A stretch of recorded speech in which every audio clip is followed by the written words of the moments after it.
Hello student, स्वागत है आपका फिर से। कोरिलेशन हमारा जो टॉपिक रहने वाला है आज, उसके बारे में जितने भी डाउट्स हैं सारे क्लियर करूंगा। आपको बिल्कुल इजीली मेथड से कोई फॉर्मूला लर्न करने की या रटने की ज़रूरत नहीं पड़ेगी। आप एक एक करके देखते रहिए लास्ट तक। आज जो हम करने वाले हैं कोरिलेशन में, वो करेंगे कार्ल पियर्सन का कोफिशिएंट ऑफ कोरिलेशन। सबसे पहले तो कोरिलेशन की ज़रूरत क्यों पड़ती है इसको पढ़ते हैं। देखिए, हमने अभी तक किया था, जितने भी करते हैं, देखिए मीन वगैरह निकालते हैं हम, जिसको सेंट्रल टेंडेंसी बोलते हैं। मीन निकाल लिया, मीडियन निकाल लिया, ठीक है, मोड निकालते हैं, फिर उनका संबंध देखते हैं, उनके बीच में डिफरेंस निकाल के हम स्क्यूनेस को डिटरमाइन करते हैं।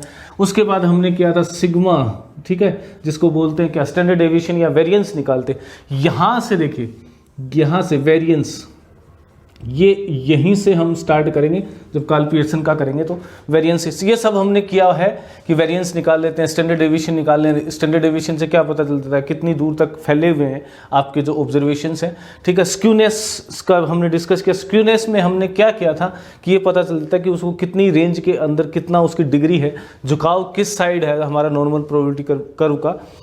अब देखिए कोरिलेशन क्यों जरूरत पड़ी। सबसे पहले बात करते हैं कोरिलेशन। को रिलेशन का मतलब तो होगा दो चीज़ों में रिलेशन हो गया। दो चर हैं हमारे पास, ठीक है, चर या वेरिएबल हैं। इन दो वेरिएबल्स में मैं चाहता हूं कि देखिए अभी तक जितना भी कर रहे थे उसमें क्या कर रहे थे, एक ही श्रेणी का या एक ही वो हैं डाटाज हैं, वो एक ऑब्जर्वेशन है। जैसे भार का बात कर लिया या हाइट की बात कर लेते हैं तब करते हैं। लेकिन अब जो दो चर हैं आपके पास, वेरिएबल हैं, उनके बारे में अगर देखना चाहें कि एक चर और दूसरा चर दो स्वतंत्र चर हैं, उनको आपस में चेंज करने से क्या चेंज होता है। यानी आपका जो चर है, दो चर हैं, मान लो चर a है और चर x ले लेते हैं। चलिए, एक चर x है, एक y है, यानी x की कुछ वैल्यूज़ हैं, y की कुछ वैल्यूज़ हैं।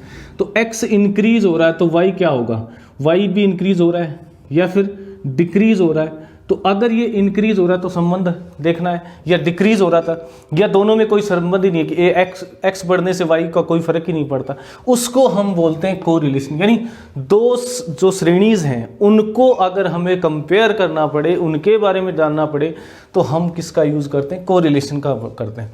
अब देखिए इसको कोरिलेशन को, सबसे पहले तो इसको कोरिलेशन को डिफाइन किसने किया, कोरिलेशन को डिफाइन किया था ब्रेवो ने, ठीक है। ये क्या था, एक खगोल शास्त्री था, ध्यान रखना, ठीक है, खगोल शास्त्री था, स्टैटिस्टिक्स नहीं था इसका। इसने थोड़ा सा उसके बारे में बताया, लेकिन जो एक्चुअल में जो सही रूप जो हम पढ़ते हैं जिसके बारे में, वो दिया था गाल्टन और कार्ल पियर्सन ने, केपी जिसको लिख सकते हैं, कार्ल पियर्सन। और ध्यान रखना, ये गाल्टन और कार्ल पियर्सन ये भी स्टैटिस्टिक्स से रिलेटेड नहीं थे, ये क्या थे, प्राणी शास्त्री थे। तो कई बार पूछ लेते हैं कि ये किस फील्ड के थे, तो ये प्राणी शास्त्र से रिलेटेड थे, ठीक है, जिसको हम जूलॉजी बोलते हैं, ठीक है। उसके बारे में पढ़ना चाह रहे थे वो, तो उसके डाटाज को कलेक्ट किया, उसको गाल्टन और केपी ने इस कोरिलेशन का। अब इसने सबसे पहले तो केपी ने क्या दिया, एक गुणांक दिया, वो भी पढ़ेंगे, वही आज का टॉपिक रहने वाला है। लेकिन इससे पहले हम कोरिलेशन के बारे में पढ़ते हैं।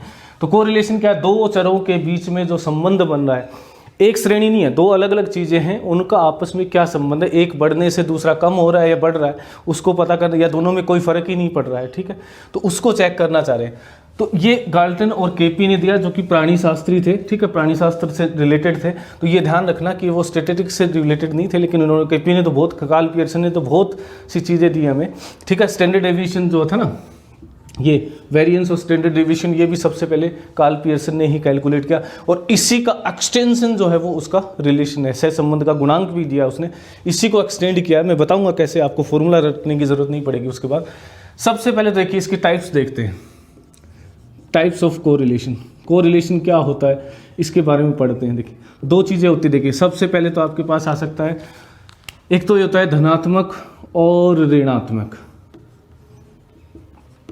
अब देखिए धनात्मक और ऋणात्मक का मतलब क्या है, यानी पॉजिटिव और नेगेटिव कोरिलेशन का मतलब क्या है, उसकी डिग्री की बात करें, कितना उसके अंदर वेरिएबल आता है। देखिए धनात्मक यानी मैं कहता हूं कि वेरिएबल x क्या हो रहा है, इंक्रीज हो रहा है, और वेरिएबल y भी उसके साथ साथ ही इंक्रीज हो रहा है। कितना हो रहा है वो कोरिलेशन का कोफिशिएंट बताएगा हमें। तो ये बढ़ रहा है, दूसरा भी बढ़ रहा है, तो इसको हम बोलते हैं पॉजिटिव, यानी धनात्मक संबंध है दोनों के अंदर। और धनात्मक बोल सकते हैं, या इसको बोल सकते हैं प्रोपोर्शनल है, ठीक है, यानी एक बढ़ने से दूसरा बढ़ रहा हो, किस अनुपात में बढ़ रहा है वो कोफिशिएंट बताएगा हमें, जिसको कोरिलेशन का गुणांक बोलते हैं, आर जिससे लिखेंगे। तो एक तो ये हो गया कि धनात्मक कौन सा हो गया, पॉजिटिव का मतलब एक चीज़ बढ़ी दूसरी भी उसके साथ साथ बढ़ रही है। एक हो गया ये तो अपना हो गया पॉजिटिव वाला। नेगेटिव में क्या होगा, x इंक्रीज हो रहा है और y क्या हो रहा है, कम हो रहा है, तो ये नेगेटिव हो गया। ठीक है, इसको बोलते हैं इनवर्सली प्रोपोर्शनल, यानी एक के बढ़ने से दूसरा क्या हो गया, कम हो रहा है, इनवर्सली प्रोपोर्शनल है वो। ठीक है, समझ आ गया। अब देखिए ये तो हो गया हमारा धनात्मक, यानी ये इसका मान धनात्मक भी हो सकता है ऋणात्मक भी हो सकता है। और कितना होता है, -1 से ऋणात्मक और 1 तक, यानी कोरिलेशन का जो कोफिशिएंट आएगा ना वो हमेशा -1 से लेकर 1 के बीच में होता है। ठीक है, बराबर भी हो सकता है। और बराबर कब होगा, अगर -1 है तो जो आपका गुणांक अगर -1 आ जाएगा तो इसका मतलब हम क्या कहेंगे, वो परफेक्टली क्या है, कोरिलेटेड है -1 में, परफेक्टली इन्वर्सली वो है। ठीक है, इसमें +1 में इसका मतलब प्रोपोर्शनल है, वो बिल्कुल परफेक्ट जिसको बोल सकते हैं। और इसके बीच में आता है, उसको रेंज को डिवाइड करके मैं बता देता हूँ। देखिए -1 हो गया और ये +1 हो गया, कहीं पे 0 होगा तो ये r के मान के लिए, ताकि आपको पता रहे। तो ये तो परफेक्ट हो गया, यहाँ पे परफेक्ट क्या, इनवर्स वाला। और यहाँ पे प्रोपोर्शनल है, डायरेक्टली है, जिसको डायरेक्ट प्रोपोर्शनल बोल सकते हैं आप या प्रोपोर्शनल बोल सकते हैं, वो क्या है, परफेक्ट यहाँ पे होगा 1 पे। -1 पे तो नेगेटिव, यानी एक बढ़ने से दूसरा उसी अनुपात में, उसी प्रतिशत में कम हो रहा है तो वो परफेक्ट है। दोनों एक ही अनुपात में बढ़ रहे हैं तो परफेक्ट पॉजिटिव है। उसके बाद देखिए यहाँ पे अगर मैं ये कहता हूँ -1 से 0.75, -0.75, ठीक है, नेगेटिव है साइड, और यहाँ आ गया 0.75। इसके बाद यहाँ पे आ गया 0.25 और यहाँ आ गया -0.25, 0.25, ये माइनस का है। इस रेंज में -1 से 1 के बीच में ये क्या है, ये तो परफेक्ट हो गया। उसके बाद कौन सा आएगा, यानी क्या हो गया, स्ट्रोंग, जिसको बोल सकते हो स्ट्रोंग रिलेशन है। ठीक है, स्ट्रोंग रिलेशन है इसके बीच में। नेगेटिव है तो इसका मतलब इनवर्सली प्रोपोर्शनल स्ट्रोंग वाला है, काफ़ी हद तक एक दूसरे पे डिपेंड करते हैं। और ये प्लस का 0.75 से 1 के बीच में आता है, इस पॉइंट से, तो ये क्या होगा, परफेक्टली, यानी स्ट्रोंग क्या होगा, इनवर्सली प्रोपोर्शनल है। ठीक है, इनवर्सली प्रोपोर्शनल, एक दूसरे से क्या हो रहे हैं सॉरी, प्रोपोर्शनल है, इनवर्सली यहाँ आएगा, इनवर्सली प्रोपोर्शनल है, स्ट्रोंगली इनवर्स प्रोपोर्शनल है। और 0.75 से इसके बीच में आया तो क्या होगा, मध्य क्रम का होगा, यानी मध्य, ठीक है, थोड़ा सा रिलेशन है, ज़्यादा नहीं है, ज़्यादा स्ट्रोंग नहीं है। और 0.05 से इसके बीच में आता है, वो चाहे पॉजिटिव हो या नेगेटिव, इसके बीच। और इन दोनों के, यानी 0 से 0.5 के बीच में और 0 से -0.05 के बीच में आ रहा है, तो इसका मतलब हम कहते थे कि वीक है, काफ़ी वीक संबंध है दोनों के बीच में, ज़्यादा संबंध नहीं है, ज़्यादा फर्क नहीं पड़ रहा है। एक बढ़ने से दूसरा बढ़ भी सकता है और कम भी हो सकता है, ज़्यादा नहीं है। 0 का मतलब क्या होगा, बिल्कुल भी रिलेशन नहीं है। तो ये तो हो गया उसकी रेंज की बात, -1 से 1 के बीच में। तो अलग अलग वैल्यूज़ मैंने बता दी आपको। क्या बताया मैंने, -1 से -0.75, फिर 0.75 से 0.25 माइनस का, और ऐसे पॉजिटिव का है। तो यानी एक स्केल की तरह है ना ये, यहाँ पे तो 1 है और यहाँ पे -1 है, बीच में बिल्कुल 0 का, जहाँ पे कोई रिलेशन नहीं। यहाँ 0.75 पे क्या, इसके बीच में स्ट्रॉन्ग वाला है, और 0.25 के बीच में माइनस का है इस साइड, और इस साइड प्लस के आ जाएंगे। देखिए -2.5 और 0.75। मैंने कहा ना क्रैम नहीं करना, तो ऐसे डिवाइड कर लो। ये स्ट्रॉन्ग है, ये नॉर्मल है, और ये बिल्कुल वीक संबंध है, और 0 पे कोई संबंध नहीं है, इनमें कोरिलेशन नहीं है। ये चीज़ हो गई। दूसरा तो देखिए टाइप्स ऑफ कोरिलेशन की बात करते थे, धनात्मक होगा, ऋणात्मक होगा। दूसरा क्या हो सकता है, एक हो सकता है आपके पास सरल रेखीय, ठीक है, या अरेखीय, ठीक है, अरेखीय, यानी कर्व बने जिसमें, तो इसको क्या बोलेंगे, लीनियर, और ये हो गया नॉन लीनियर, यार कर्व टाइप में आ जाए। तो इसको कैसे देखें, लीनियर का मतलब क्या हुआ, ये दो चीज़ें, एक x है और एक y है, ठीक है। एक को बढ़ाया मैंने, जैसे जैसे x बढ़ रहा है y क्या हो रहा है, बढ़ रहा है, उसी अनुपात में बढ़ रहा है, या हो सकता है वो कम भी हो सकता है, ऐसे ऐसे कम हो रहा है। तो एक ही अनुपात में अगर कम होते हैं, एक ही परसेंटेज में कम होते हैं x और y, तो इनको हम क्या बोलते हैं, इनको बोलते हैं हम सरल रेखीय, यानी इनका ग्राफ एक लाइन आती है, चाहे वो इंक्रीजिंग की तरफ आए चाहे डिक्रीजिंग की तरफ आए। अरेखीय में क्या होगा, अरेखीय में ये होगा, देखिए कर्व है, जैसे मान लो ये हो गया, ऐसे बन सकता है, या कर्व ऐसे बन सकता है। तो ये क्या बताएगा, रेखीय नहीं है, मतलब एक रेखा नहीं आ रही। उसके अलावा इसको चरघातांकीय संबंध बोलते हैं, ऐसे खूब बढ़ता जाता है, ठीक है, पहले तो धीरे धीरे बढ़ता है फिर बढ़ जाता है, या फिर कम होता है और फिर बिल्कुल एकदम से कम होना बंद हो जाता है, वो चरघातांकीय आगत है, ठीक है। तो ये हो गया सरल रेखीय और रेखीय, अरेखीय जिसको बोल सकते हैं। लीनियर हो गया, ये नॉन लीनियर हो गया जिसको कर्व्ड वाला बोलते हैं, क्योंकि कर्व बनता है, एक सीधी लाइन नहीं बनती।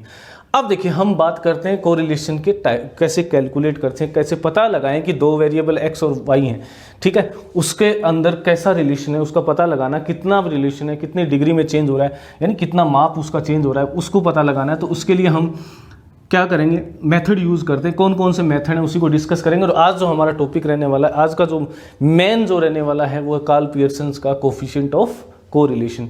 जो एक मेथड है सबसे पहले कोफिशिएंट निकालने का, ठीक है, वो वैसे तो एक स्कैटरिंग डायग्राम भी होता है, वो बताऊंगा मैं नेक्स्ट वीडियो में, हम डिस्कस करेंगे। यहाँ पे जो मैं डिस्कस करता हूँ वो बता रहा हूँ कार्ल पियर्सन्स, ठीक है, कोफिशिएंट ऑफ कोरिलेशन, ठीक है, आर से लिखते हैं इसको, स्मॉल आर से लिख देते हैं, रिप्रेजेंट करने के लिए आर का यूज़ करते हैं।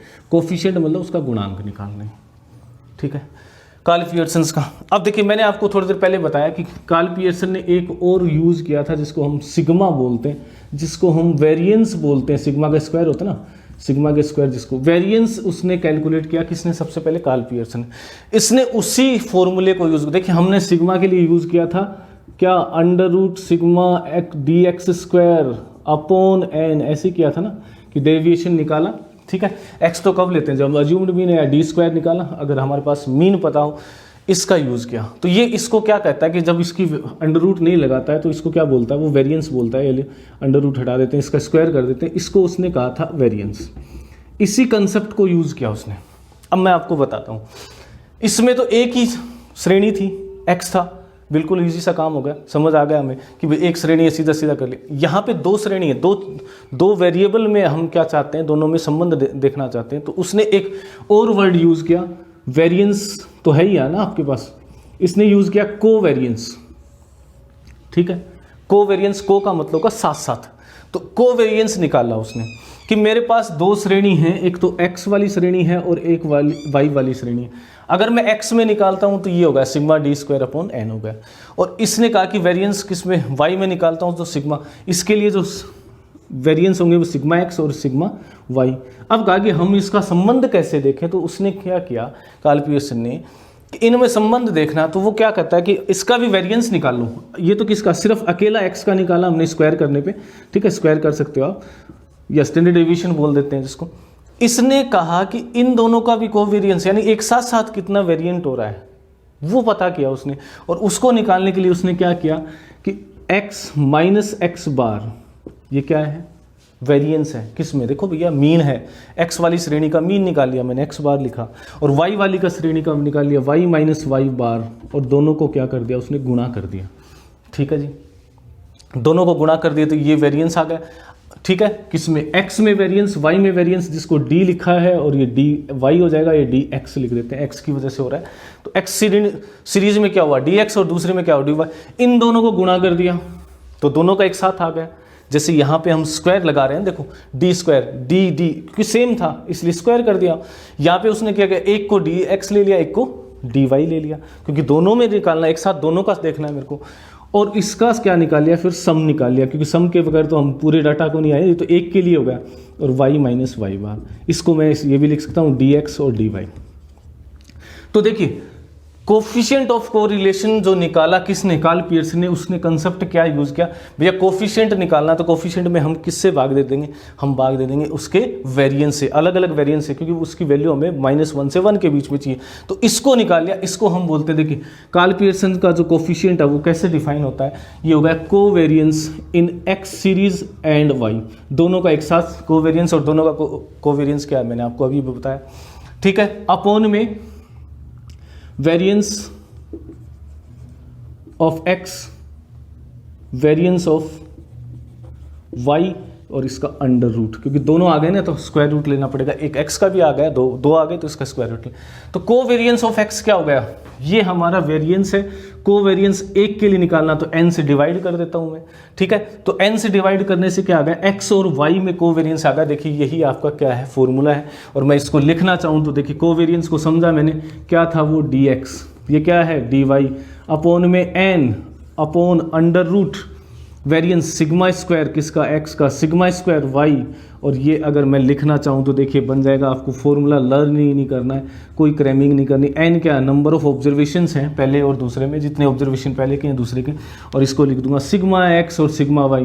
चलो इसको थोड़ा और सिंपल करना चाहूँ तो सिग्मा dx सिग्मा dy, ये x में डेविएशन, ये y में डेविएशन, अपॉन में n, ये n नीचे आ गया, और सिग्मा x और सिग्मा y। एक फॉर्मूला तो ये बन गया आपका कोरिलेशन का, जब हम मीन से क्या निकाल रहे हैं, मीन से डेविएशन निकाल रहे हैं। तो देखिए कोवेरियंस निकाला x का और y का, और इससे डिवाइड कर दिया।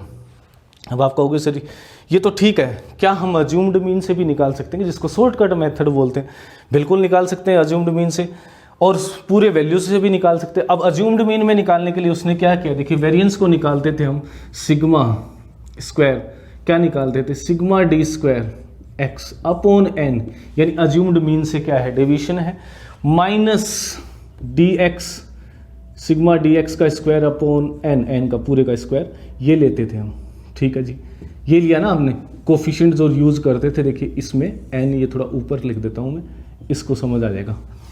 अब सिग्मा स्क्वायर क्या था, sigma D square x upon n, यानी d का स्क्वायर करके वेरिएंस निकाला, उसका n कर दिया, और dx अपॉन n का होल स्क्वायर कर दिया, यानी मीन, इसको मीन ही बोलते हैं ना, मीन का, जब हमने स्टैंडर्ड डेविएशन पढ़ा था यानी वेरिएंस पढ़ा था उसमें बताया था। अब इसने क्या किया, देखिए इसी रूप में कन्वर्ट कर दिया, इस वाले को, कोवेरियंस को भी कर दिया, इसको भी कर दिया। तो इससे क्या रिलेशन आ जाएंगे मेरे पास, देखिए कोफिशिएंट ऑफ r क्या आ जाएगा, देखिए थोड़ा सा समझने की कोशिश करते हैं, मैं थोड़ा इसको रफ कर देता हूँ ताकि आपको समझ आ जाएगा। अब मैं कहाँ से निकाल रहा हूँ, देखिए कोवेरियंस निकाला मैंने, मैं निकाल रहा हूँ किससे, अज्यूम्ड मीन से, और अज्यूम्ड मीन से निकालूंगा तो dx क्या होगा मेरा, x bar minus x minus a, एक वैल्यू होगी, दूसरे के लिए ये दूसरी वैल्यू हो जाएगी, और तीसरे के लिए तीसरी हो जाएगी, ऐसे ही करते। तो मैं इसको लिखूंगा dx को, तो वेरिएंस क्या निकलेगा मेरा, देखो आप, सिग्मा dx dy माइनस, अब माइनस क्यों आया भैया, अज्यूम्ड मीन लिया हमने, अज्यूम्ड मीन माइनस का मतलब n टाइम्स आएगा, इसमें तो क्या आ जाएगा भैया, n आ गया, minus sigma dx upon n, क्योंकि सिग्मा dy जिसकी वजह से, यानी अज्यूम्ड मीन की वजह से जो गलती हो रही थी ना, उसको हमने सुधार कर दिया। देखिए मीन ये हो जाता है और माइनस ये होता है, इसी को तो बोलते हैं ना अज्यूम्ड मीन मेथड, यानी डेविएशन में अब मीन नहीं है, मीन कब होगा, x बार इसका सम हो, ठीक है, x बार अपॉन n आए उसका सम हो, तो dx को हमने चेंज कर दिया, तो dx dy माइनस ये करेक्शन हो गया, किसकी वजह से, due to assumed mean. Upon में लिख देता हूँ मैं, देखिए क्या लिखूंगा, अंडर रूट पहले का वेरिएंस क्या है, सिग्मा स्क्वायर x और उसका अंडर रूट, और ये तो हमने पढ़ा हुआ सर, यही तो था बिल्कुल, dx स्क्वायर अपॉन, ठीक है, n, ये पूरे का स्क्वायर है, ठीक है, डी स्क्वायर, x का मतलब तो x श्रेणी के लिए बस d है वो actually, minus sigma dx square upon n का होल स्क्वायर। अच्छा सर y का भी लिखना पड़ेगा, बिल्कुल लिखना पड़ेगा, क्योंकि कोफिशिएंट निकालने इसलिए इसको डिवाइड करते हैं बस, ठीक है। जैसे कोफिशिएंट ऑफ वेरिएंस निकालते हो ना आप, कोफिशिएंट ऑफ वेरिएंस क्या होता है, मीन अपॉन सिग्मा इनटू 100, ठीक है, कितना वेरिएंट हुआ, तो वेरिएंस ही तो कर रहे हैं हम। अब कोरिलेशन में क्या होता है, वेरिएंस ही निकाल रहे हैं, कोवेरिएंस निकाल रहे हैं, ठीक है, एक साथ, और ये दूसरे वाई एक्स का हो गया, और ये D Y square upon N minus sigma D X square Y, sorry Y के लिए ले रहे हैं तो अपॉन एन, यानी ये वाला स्क्वायर आ जाएगा। अब देखिए एन स्क्वायर एन स्क्वायर, थोड़ा सा सोल्व करते हैं, एन से ऊपर नीचे गुणा कर देता हूँ मैं, तो ये बन जाएगा, क्यों कर देता हूँ देखिए आप, डी एक्स डी वाई दोनों का साथ में वेरिएशन किससे, अज्यूम्ड मीन से, माइनस सिग्मा डी एक्स और सिग्मा डी वाई, अपॉन में क्या आया, ठीक है, एक n कैंसिल होगा, एक n यहाँ बचेगा, ध्यान रखना ये थोड़ा सा, क्योंकि n स्क्वायर है ना, इसका एलसीएम लूंगा, या एक बार मैं n से गुणा ऊपर कर रहा हूँ, n से ही नीचे करूँगा, या आप कह दो कि n स्क्वायर से क्या कर दूँ, गुणा कर दो, तो वहाँ n यहाँ जाएगा उस केस में, और कोई फर्क नहीं होगा। अपॉन में देखिए n स्क्वायर है, एक n इससे निकाल लेता हूँ, एक n इससे निकाल लेता हूँ, दोनों है ना, एक n इससे निकाल लेता हूँ, एक अंडर रूट में, ये भी अंडर रूट में, दोनों कैंसिल, मतलब n बन जाएगा, n से गुणा करने का मतलब होगा आधा, अंडर रूट n इधर कर दिया, अंडर रूट इसके करूँगा तो ये बन जाएगा sigma D X square minus sigma D X square whole square upon N, ये किसके लिए आ गया, एक्स के लिए आ गया। साथ लिख सकते हो, अंडर रूट मैंने अलग अलग लगा दिया, आप साथ लगा सकते हो ये ब्रैकेट यूज़ करके। ये sigma D Y square upon N cancel हो गया जी, minus sigma D Y square, अब इसका स्क्वायर बचा है अपॉन में एन, ये दूसरा फॉर्मूला बन गया। अब आपको क्रैम कहाँ करना है, आप इसको रटने जाओगे तो आपको सारे दिन प्रॉब्लम रहेगी। आपको मैंने बताया वेरिएंस निकाला हमने, कोवेरिएंस निकाला, उसको किससे, वेरिएंस से डिवाइड कर दिया, इसका और इसका, क्योंकि दोनों आ गए तो 4 पावर नहीं लेनी है, 2 लेनी, तो अंडर रूट लगा रखा हमने। चलिए अगर मैं इस अज्यूम्ड मीन को 0 कर दूँ, इस अज्यूम्ड मीन को 0 कर दूं तो क्या होगा, देखिए जैसे मैंने इसको 0 किया तो x आ जाएगा, यानी d की जगह क्या लिख दूं, x, तो एक फॉर्मूला और बन सकता है और वो क्या होगा, डायरेक्ट वैल्यूज़ पे आ जाएगा, क्योंकि हमने क्या कर दिया, शिफ्ट। अभी बताऊंगा इसमें प्रॉपर्टी होती है इसकी, सिग्मा डी एक्स की जगह क्या लिख दूंगा, सिग्मा एक्स सिग्मा वाई, यानी डायरेक्ट वैल्यू ले लिया हमने, जो भी दे रखा है ना एक्स वाई, उसको इंटू कर दिया, सम कर लिया, minus sigma X sigma Y upon N, upon में देखिए इधर भी sigma X square minus sigma मतलब प्लस, डी एक्स नहीं है लेना है, एक्स का स्क्वायर, ठीक है, सिग्मा एक्स का स्क्वायर अपॉन में एन, और इधर भी हमने क्या ले लिया, सिग्मा एक्स स्क्वायर, ठीक है, ये फॉर्मूला है, minus sigma Y, sorry Y वाला है ये, वाई अपॉन में एन, इसका पूरे का स्क्वायर नहीं है, सिर्फ यही सिग्मा के लिए बनाया मैंने,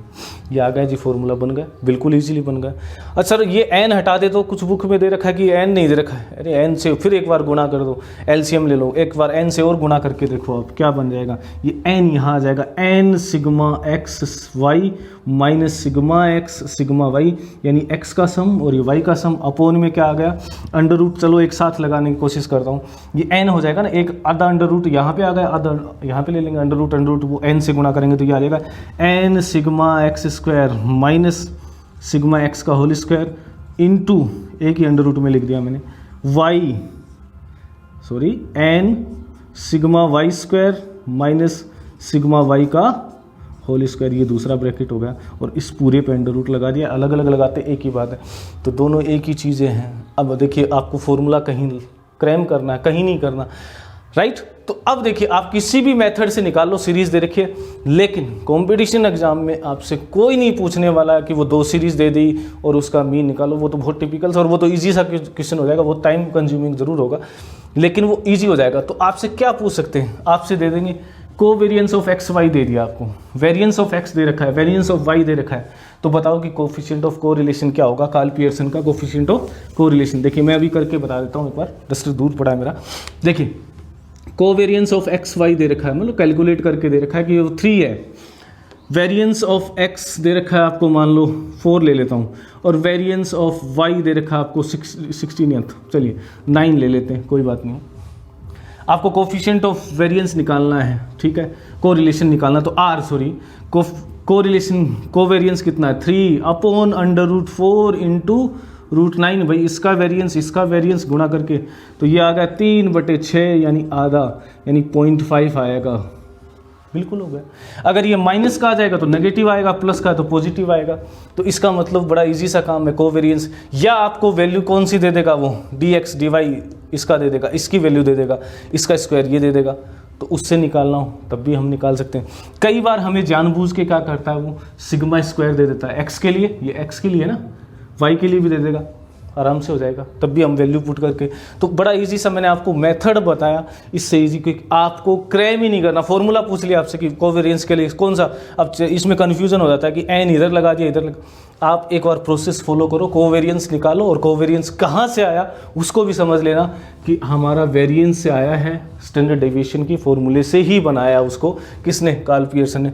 अब इसकी प्रॉपर्टी देखते हैं, देखिए प्रॉपर्टीज़ की बात करते हैं, और प्रॉपर्टीज़ में कार्ल पियर्सन का कोफिशिएंट ऑफ कोरिलेशन है, उसकी प्रॉपर्टी करता हूँ। और प्रॉपर्टी में मैं आपको सबसे पहले बताता हूँ कि कार्ल पियर्सन का जो कोफिशिएंट है ना, अब देखिए एक चीज़ याद रखना, ये कोफिशिएंट है, ठीक है। कोफिशिएंट का मतलब 2 चीज़ों का रेशियो है। अगर रेशियो हो तो इसकी कोई यूनिट नहीं होती है, कोई मात्रक नहीं होता, पहली चीज़ ध्यान रखना, इसकी यूनिट नहीं होगी। कोई भी चीज़ कोफिशिएंट कहीं भी लिखा ना, चाहे वो कोफिशिएंट ऑफ वेरिएंस हो, ठीक है, कोफिशिएंट ऑफ कार्ल पियर्सन का जो कोफिशिएंट ऑफ आर हो, कभी भी आपके पास ये वैल्यू अगर दे रखी है तो इसका मतलब इसकी यूनिट नहीं होगी। एक चीज़ दूसरी चीज जो सबसे इंपॉर्टेंट है, चेंज इन ओरिजिन, ठीक है, और एक होता है चेंज इन स्केल। अब देखिए चेंज इन स्केल और चेंज इन ओरिजिन क्या होता है। ओरिजिन का मतलब अगर मैं अज्यूम्ड मीन से डेविएशन निकालता हूं, ये निकाला था हमने डेविएशन dx या dx, अब मैं कह देता हूं कि मैंने अज्यूम्ड मीन दूसरा ले लिया जी, b ले लिया, तो इससे जो कोरिलेशन r आएगा और इससे r आएगा उसकी वैल्यू पे कोई फर्क नहीं पड़ता है। आप अज्यूम्ड मीन किसी को मानो तभी तो शॉर्टकट मेथड होता है। जहां आपने मान लिया कि अज्यूम्ड मीन है, ठीक है, तो अज्यूम्ड मीन यानी शॉर्टकट मेथड यूज कर रहा हूँ। मैं सबके लिए बता रहा हूँ, मैं सिर्फ कोरिलेशन के लिए नहीं बता रहा हूँ। और यहाँ से क्वेश्चन बनता ही बनता है कि ये चेंज इन ओरिजिन यानी किसी बिंदु परिवर्तन से इसके मान में कोई चेंज नहीं होता। यानी अगर आप a ले रहे हो उससे डेविएशन निकाल रहे हो, b से निकाल रहे हो, पहले का दूसरे का या सब किसी का भी, तो उसमें कोई फर्क नहीं पड़ता, ठीक है। जैसे इस वाले में है तो इसमें क्या होगा, change in origin no effect, कोई इफेक्ट नहीं होगा। चलिए स्केल चेक करते हैं। स्केल का मतलब रेशियो। भाई हमने क्या किया, जो हमें x दे रखे थे, मान लो x की वैल्यू x1 x2 x3, मैं सीधा लिख रहा हूँ, देखिए y1 y2 समझते हैं, इसको a से गुणा कर दिया सबको, या b से कर दिया, ये लो, एक से कर सकते हो, एक को a से कर दिया दूसरे को b से। तो जो कोफिशिएंट है, अगर बात करता हूं मैं कहता हूं कि कोफिशिएंट है, वो कोफिशिएंट का मतलब अनुपात है, और अनुपात है तो चेंज इन स्केल से नो प्रॉब्लम, नो इफेक्ट, कोई चेंज नहीं आएगा, ये याद रखना। और ये आप कर सकते हो, देखिए सिग्मा जब किया था हमने, ये रेशियो नहीं है, लेकिन कोफिशिएंट ऑफ वेरिएंस जब हमने किया था तो आप समझ सकते हो कोफिशिएंट ऑफ वेरिएंस में कि जब भी देखिए सिग्मा क्या है, ये है, इसमें स्केल के चेंज से कोई फर्क नहीं पड़ता। क्यों नहीं पड़ता, क्योंकि इसका भी शॉर्टकट मेथड है। तो याद रख लो ना यार, जिसका शॉर्टकट मेथड होगा उस पर चेंज इन ओरिजिन कोई फर्क नहीं पड़ेगा। कहीं से 0 से ले लो, चाहे 5 से ले लो, चाहे 10 से निकालो, डेविएशन निकालो, और जहां डेविएशन का यूज होगा वहां कहीं इस पे फर्क नहीं पड़ेगा। लेकिन चेंज इन स्केल, जैसे ही मैंने a से इंटू किया, पहले इसका सिग्मा था, तो नया जो आएगा वो स्टैंडर्ड डेविएशन क्या आएगा, सिग्मा a आ जाएगा, और दूसरे का मान लो a से किया, राइट, और डिवाइड कर दिया मान लो, तो सिग्मा अपॉन a आ जाएगा। यानी चेंज इन और स्केल चेंज करने से इस पे फर्क पड़ता है। लेकिन जहां कोफिशिएंट लिखा है, देखिए मैं फिर बता रहा हूं, कोफिशिएंट लिखा है वहां पे चेंज इन स्केल पे कोई फर्क नहीं पड़ेगा। आप चाहे किसी से डिवाइड कर दो, किसी से मल्टीप्लाई कर दो। इसीलिए इसके अंदर आर्म जब हम कैलकुलेट करते हैं कार्ल पियर्सन का कोफिशिएंट, उसके अंदर आप एक स्टेप डेविएशन मेथड होता है वो भी यूज कर सकते हो। यानी एक नंबर से x को डिवाइड कर दिया, ठीक है, और एक से y को डिवाइड कर दिया, गुणा कर दिया, भाई पॉइंट में एंट्री आ गई 0.1 0.2, अरे क्यों करूं मैं 10 से इंटू कर देता हूं, कोई फर्क नहीं पड़ेगा, फिर भी वही आएगा कार्ल पियर्सन का।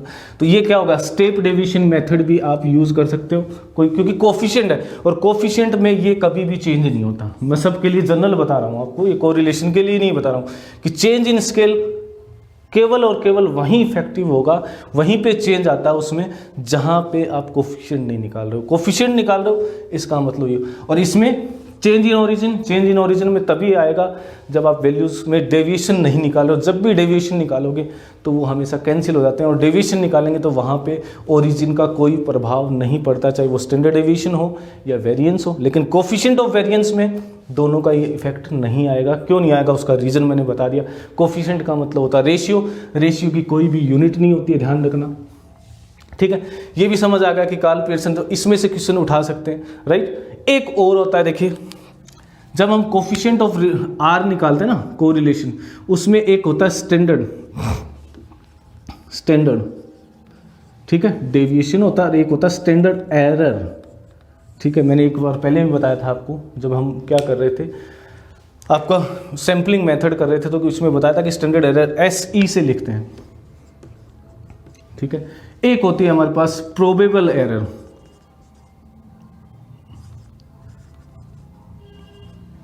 PE। अगर मैं स्टैंडर्ड इसकी कोरिलेशन की बात कर रहा हूँ और उसमें अगर करेक्शन करना, स्टैंडर्ड एरर निकालनी है, तो स्टैंडर्ड एरर हो जाएगी आपकी 1 minus R square upon under root N. N क्या है? Number of item in the sample, वो सैंपल की वजह से ही होती है जो होती है। तो सैंपल एस डी क्या होगा? 1 minus R square upon under root N आ जाता है। और फिर प्रोबेबल एरर क्या होती है? प्रोबेबल एरर यानी छांटने की जो प्रोबेबिलिटी है उसमें जो एरर आती है वो क्या होती है? वो हमेशा 0.6745 ऑफ स्टैंडर्ड डेविएशन या स्टैंडर्ड एरर लिख लो, चलो स्टैंडर्ड एरर होती है, ठीक है। यानी प्रोबेबल एरर क्या हो? इसकी भी 0.675 होती है। कई बार इसको हटा के हम नियरली 2/3 लिख देते हैं क्योंकि वो भी 0.66 ही आता है, तो 67 कोई ज़्यादा असर नहीं पड़ता स्टैंडर्ड एरर में। तो इससे भी आपको क्वेश्चन पूछ सकते हैं। और अगर स्टैंडर्ड एरर निकालनी हो आपको तो क्या हो जाएगा? 3/2 ऑफ प्रोबेबल एरर। इससे ये भी समझ में आ गया कि स्टैंडर्ड एरर जो होती है वो प्रोबेबल एरर से हमेशा क्या होगी? कम हो, ज़्यादा होगी। स्टैंडर्ड एरर क्या होगी? कम होगी। और प्रोबेबल एरर क्या होगी? कम। और स्टैंडर्ड एरर ज़्यादा होगी, ठीक है। वो इससे पता चल जाएगा 2/3 इसका मतलब स्टैंडर्ड एरर ज़्यादा है, ठीक है।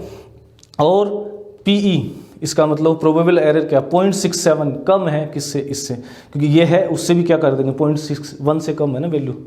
एक क्वेश्चन यहाँ से आपका बन सकता है, एक क्वेश्चन ये बन सकता है, चेंज इन ओरिजिन और चेंज इन स्केल, और इसके साथ साथ कोफिशिएंट। एक मैंने आपको और इम्पोर्टेंट क्वेश्चन बताया था कि कार्ल पियर्सन का जो फील्ड है क्या वो सांख्यिकी विद थे? नहीं, वो क्या थे? एक जूलॉजिस्ट नहीं, बायोलॉजिस्ट थे, या जिसको बोल सकते हो आप जूलॉजी का मतलब प्राणी शास्त्र, जूलॉजिस्ट थे, ठीक है। समझ आ गया?